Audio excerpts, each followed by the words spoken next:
Este es el proyecto de transferencia de agua de sur a norte.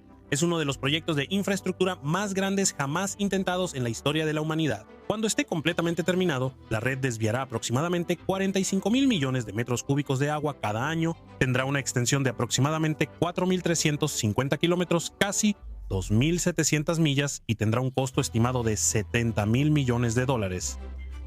Para entender la magnitud de esa cifra, es aproximadamente igual al consumo anual de agua de varios países de tamaño mediano. Pero ¿cómo exactamente puede un país mover tanta agua a través de miles de kilómetros? Para responder a eso, primero necesitamos entender el problema geográfico que obligó a China a intentar algo tan grande. Todas las grandes civilizaciones de la historia se desarrollaron alrededor de ríos de agua, que suministraban agua potable, irrigaban tierras de cultivo y permitían que las ciudades crecieran. Los asentamientos antiguos a lo largo del Nilo, el Tigris y el Éufrates y el río Amarillo dependían todos del acceso confiable al agua dulce. Pero en China, la relación entre el agua y la población tiene un desequilibrio serio. La mayor parte del agua del país se encuentra en el sur, mientras que la mayoría de sus ciudades más grandes están en el norte. Este desequilibrio ha creado uno de los desafíos de agua más serios que enfrenta cualquier gran economía.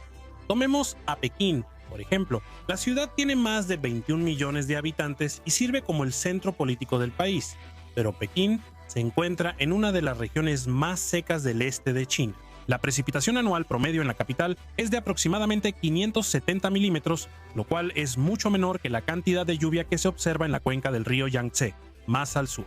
Durante décadas, las ciudades del norte de China dependieron en gran medida del agua subterránea para satisfacer sus necesidades.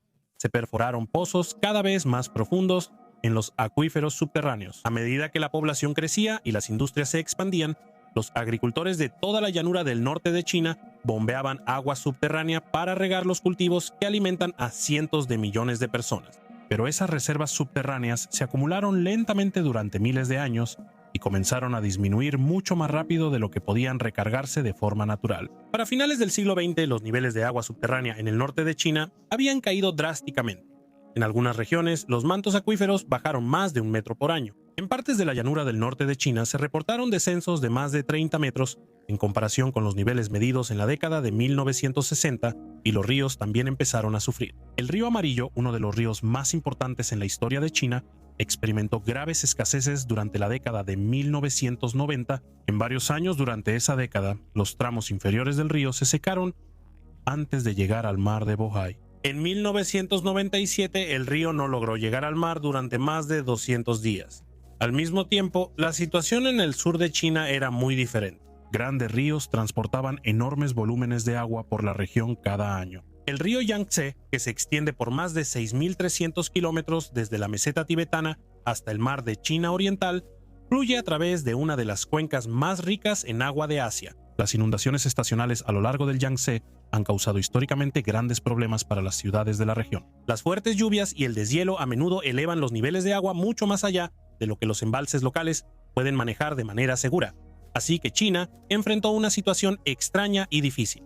Una mitad del país tenía muy poca agua, mientras que la otra mitad tenía más agua de la que podía manejar de manera segura, y la brecha entre las dos regiones siguió creciendo a medida que las ciudades se expandían y las industrias demandaban más recursos. Así que los ingenieros chinos propusieron una solución que suena casi imposible. Si el agua no estaba donde la gente la necesitaba, entonces el país movería el agua. Sin embargo, la idea de trasladar agua del sur de China al norte no comenzó con los ingenieros modernos.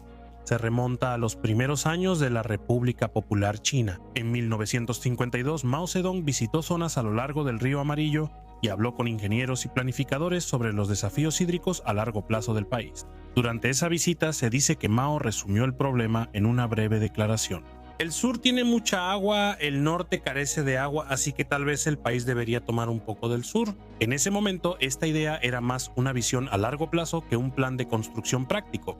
Mover agua a través de distancias tan largas requeriría enormes canales, represas, sistemas de bombeo y embalses. China en la década de 1950 simplemente no tenía la capacidad industrial ni los recursos financieros para construir infraestructura a esa escala. Durante décadas, la propuesta permaneció en gran medida como algo teórico. Los ingenieros estudiaron mapas de cuencas fluviales y propusieron varias rutas posibles que podrían transferir agua de la cuenca del Yangtze hacia el norte. Algunos diseños involucraban canales individuales que se extendían a lo largo de cientos de kilómetros, mientras que otros proponían sistemas complejos que conectaban varios ríos entre sí. Pero la tecnología y los recursos necesarios para construir tales sistemas aún no existían. Sin embargo, para finales del siglo XX, China había cambiado drásticamente. Las reformas económicas lanzadas en 1978 aceleraron el crecimiento industrial y el desarrollo urbano en todo el país. Las ciudades se expandieron rápidamente, las fábricas se multiplicaron y la producción agrícola se intensificó. La demanda de agua aumentó junto con ese crecimiento. Al mismo tiempo, las advertencias a largo plazo sobre la escasez de agua en el norte de China comenzaron a parecer más serias. Las reservas de agua subterránea siguieron disminuyendo. Los embalses luchaban por satisfacer la demanda. Durante los años secos, los ríos que antes abastecían a las regiones agrícolas empezaron a llevar menos agua que antes. Bajo esas condiciones, la idea de transferir agua del sur al norte ya no parecía irrealista. Empezó a parecer necesaria. Los planificadores chinos revivieron el concepto y comenzaron a diseñar un sistema que eventualmente se convertiría en uno de los proyectos de infraestructura hídrica más grandes de la historia humana. El plan se conoció como el Proyecto de Transferencia de Agua de Sur a Norte. En lugar de construir un solo canal, los ingenieros propusieron un sistema basado en 3 enormes corredores de transferencia. Cada ruta trasladaría agua desde las cuencas de los ríos del sur hacia las regiones del norte, utilizando diferentes caminos y soluciones de ingeniería. Juntas, las rutas formarían una red nacional de agua. Con miles de kilómetros de extensión a lo largo de China, el corredor oriental fue una de las primeras secciones en desarrollarse. Comienza en la cuenca baja del río Yangtze, una de las regiones con más agua en el país. Desde ahí, el agua se mueve hacia el norte a través del este de China, usando una ruta que ha existido durante siglos. Gran parte del sistema sigue el camino del Gran Canal. Este canal no es un invento moderno. Grandes secciones de este canal se construyeron por primera vez hace más de 1400 años y luego se expandieron durante las dinastías imperiales para transportar grano desde las granjas del sur hasta las capitales del norte. Durante siglos funcionó como uno de los corredores de transporte más importantes de China. Pero el canal nunca fue diseñado para mover los volúmenes de agua que requieren las ciudades modernas. Para convertirlo en parte de un sistema nacional de transferencia de agua, los ingenieros tuvieron que reconstruir grandes porciones del canal. Secciones del canal fueron ensanchadas y profundizadas. Nuevos embalses fueron conectados al sistema. Se instalaron compuertas modernas de control para regular el flujo de agua a lo largo de la ruta. Pero el mayor desafío era la elevación. A diferencia de la ruta central, el corredor oriental no fluye completamente cuesta abajo. En varias áreas, el agua debe moverse cuesta arriba para continuar viajando hacia el norte. Para resolver este problema, los ingenieros construyeron una serie de grandes estaciones de bombeo a lo largo de la ruta. Estas estaciones utilizan potentes bombas eléctricas para elevar el agua paso a paso mientras se mueve a través del sistema de canal. Algunas de estas bombas mueven miles de metros cúbicos de agua por segundo. La ruta oriental se extiende por más de 1100 kilómetros y suministra agua a varias provincias, incluyendo Jiangsu y Shandong. Pero el corredor oriental también reveló otro desafío: la calidad del agua. Gran parte del este de China contiene zonas industriales densas y grandes poblaciones urbanas. Los ríos a lo largo de la ruta habían sufrido décadas de contaminación por parte de fábricas y aguas residuales. Si el agua contaminada entraba al sistema de transferencia, podría contaminar el suministro de agua potable para millones de personas río abajo. Para abordar este problema, China implementó extensos programas de control de la contaminación a lo largo del corredor. Se ampliaron las plantas de tratamiento de aguas residuales, se reforzaron las regulaciones sobre descargas industriales y las fábricas altamente contaminantes fueron reubicadas o cerradas. Sin embargo, la sección más importante del proyecto es el corredor central. Esta ruta comienza en el embalse de Danjiangkou y envía agua hacia el norte a través de un canal de 1400 kilómetros que llega a Pekín y Tianjin. A diferencia de la ruta oriental, el corredor central funciona casi completamente por gravedad. El embalse se encuentra a una altitud más alta que las ciudades a las que abastece, lo que permite que el agua fluya hacia el norte sin necesidad de grandes estaciones de bombeo.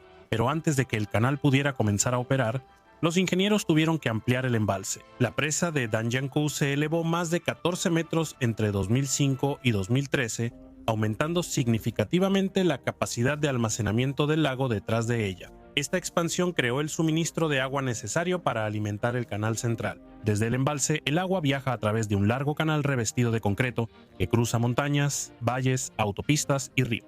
En algunos lugares, el canal corre sobre grandes puentes acueducto que transportan el agua a través de los valles. En otras áreas, túneles permiten que el canal pase por debajo de ríos y colinas. Una de las secciones de ingeniería más complejas ocurre donde el canal cruza por debajo del río Amarillo. Los ingenieros construyeron 2 túneles grandes bajo el lecho del río para permitir que el canal de transferencia pase por debajo sin interrumpir el flujo natural del río arriba. En diciembre de 2014, el agua de la ruta central llegó a Pekín por primera vez. Desde entonces, el proyecto se ha convertido en un componente principal del suministro de agua de la capital.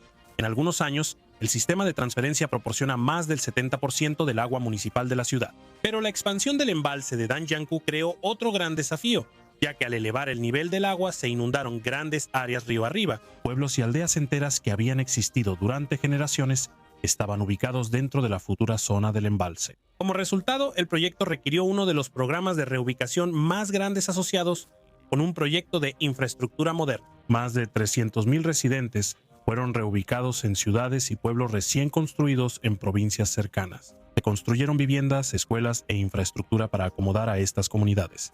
Aún así, los programas de reubicación de esta magnitud nunca son sencillos. Muchos residentes tenían fuertes lazos con su tierra, especialmente las comunidades agrícolas que dependían de las tierras cercanas para su sustento.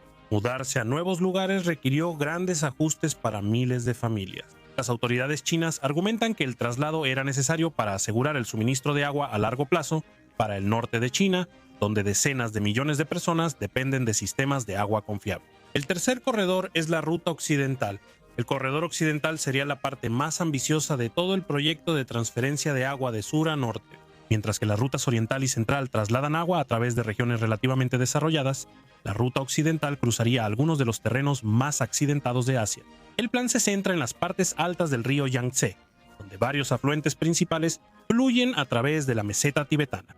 Estos ríos transportan enormes volúmenes de agua cada año, ya que el deshielo y la lluvia bajan desde las altas cadenas montañosas. Los ingenieros han propuesto desviar parte de esta agua hacia el norte, hacia la cuenca alta del río Amarillo. Si alguna vez se completa esta ruta, ayudaría a estabilizar el suministro de agua en las regiones del noroeste de China, donde los ríos a menudo tienen dificultades para sostener la agricultura y la industria. Pero construir un sistema así presenta serios desafíos de ingeniería. La ruta propuesta cruzaría montañas que se elevan a miles de metros sobre el nivel del mar. La región también es sísmicamente activa, lo que significa que los grandes túneles o represas deben ser diseñados para resistir terremotos. Algunos planes iniciales sugieren que el agua viajaría a través de largos túneles excavados profundamente dentro de las cadenas montañosas.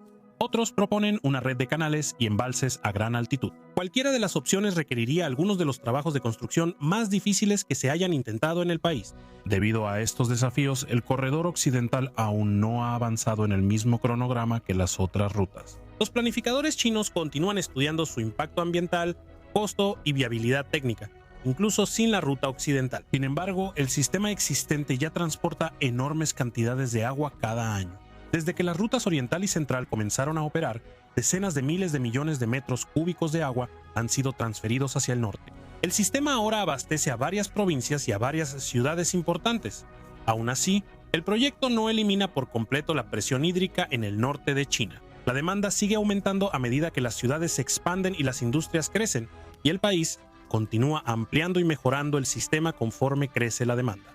Desde una perspectiva global, la magnitud del proyecto de transferencia de agua sur-norte es difícil de igualar. Muchos países han construido canales, embalses y acueductos para trasladar agua entre regiones. Estados Unidos, por ejemplo, transporta agua a través de canales y tuberías por todo California para abastecer a las ciudades y la agricultura en la parte sur del estado. Pero el sistema de China opera a lo largo de toda la geografía nacional. Miles de kilómetros de canales, túneles, estaciones de bombeo y embalses ahora conectan grandes cuencas fluviales que antes estaban completamente separadas. En efecto, China ha creado una segunda red fluvial artificial que redistribuye el agua por todo el país. El agua que antes fluía directamente hacia el océano ahora recorre cientos de kilómetros tierra adentro para abastecer a ciudades lejanas. Muy pocos países han intentado infraestructura de esta magnitud, pero plantea una pregunta interesante. ¿Podrían otros países construir algo así si enfrentaran la misma crisis de agua? ¿O es este el tipo de proyecto que solo un país como China podría realmente construir? Déjanos saber tus opiniones en los comentarios abajo.